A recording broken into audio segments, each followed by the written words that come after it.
Dick, another day, and another 73 cents. Can you believe it's already getting to be very late into August?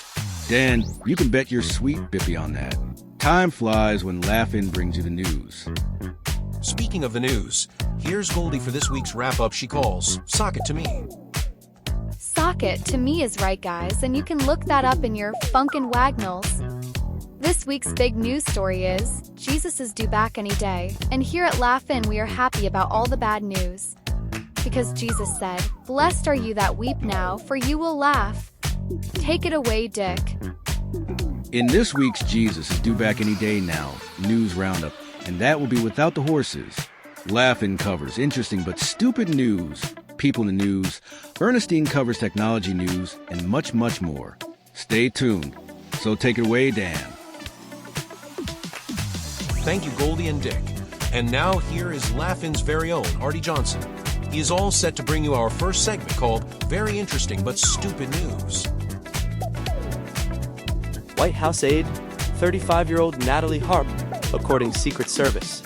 And White House staffers is in a torrent love affair with 80-year-old Donald Trump. But whatever.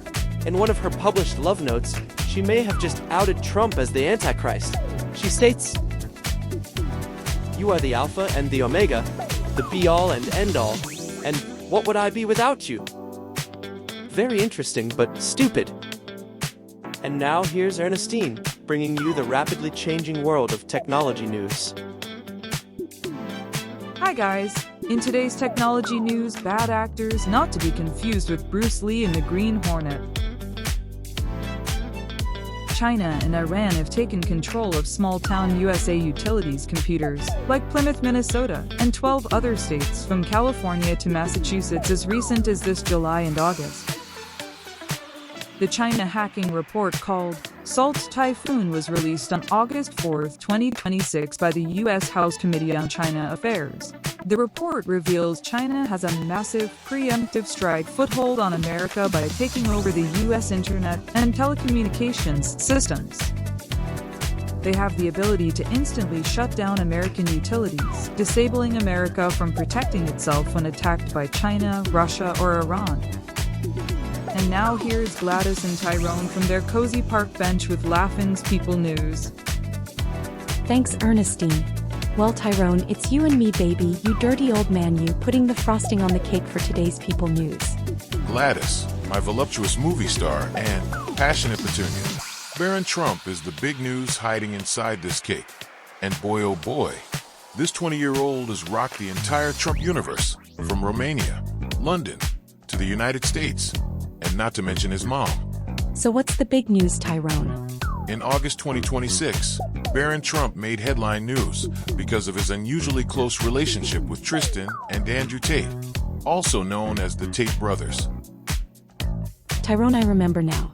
The two bad boys, Tristan age 38, cute but stupid, and Andrew 39 with a big beefy ego and big guns. What have they done that's so wrong? Why is Baron mixed up with these bad boys? Gladys, not including charges in Romania. The Tate brothers face a total of 59 serious criminal charges in the United Kingdom, which Baron Trump has been closely associated with them since 2024. Multiple charges of rape, trafficking humans for sexual exploitation, assault of victims, including bodily harm, indecent images of children, extreme pornography, other counts of human trafficking, and controlling prostitution for financial gain. Now, back to Artie Johnson with our next segment, Wartime News. Take it away, Artie. Way out there on the front lines. Ladies and gents, welcome aboard the USS Abraham Lincoln, where sailors have been stationed in the Iran War for 260 days straight. The overworked and underpaid shipmen are saying, "Our new patriotic colors are red, white, black, and blue." Literally. Military families are outraged by conditions threatening their loved ones on the USS Lincoln. Moldy showers, no soap, no hot water, no toothpaste, a bowl of rice for dinner, one tortilla for dessert. And it is exactly why that suntanned mango Defense Secretary Pete Hegseth has been accused of covering up the USS Abraham story by lying and endangering military lives. Well, if that is not enough drunken insanity, here is Joanne Worley with the latest and final report in this week's roundup called Crazy News. Sock it to us! Hi folks, Joanne Worley here with breaking crazy news. And well, I don't want to harp on Natalie Harp, but Senator Jon Ossoff just caught my attention on this matter. The senator wants everyone to meet the real woman that stole Donnie's heart and marriage, saying, aides close to Trump admitted Harp recently stuffed herself into the trunk of an SUV to accompany him. But wait, there is more to this story. The world has gone completely crazy, and it's obvious to everyone except people with phone addiction that Jesus is coming back right now, any day.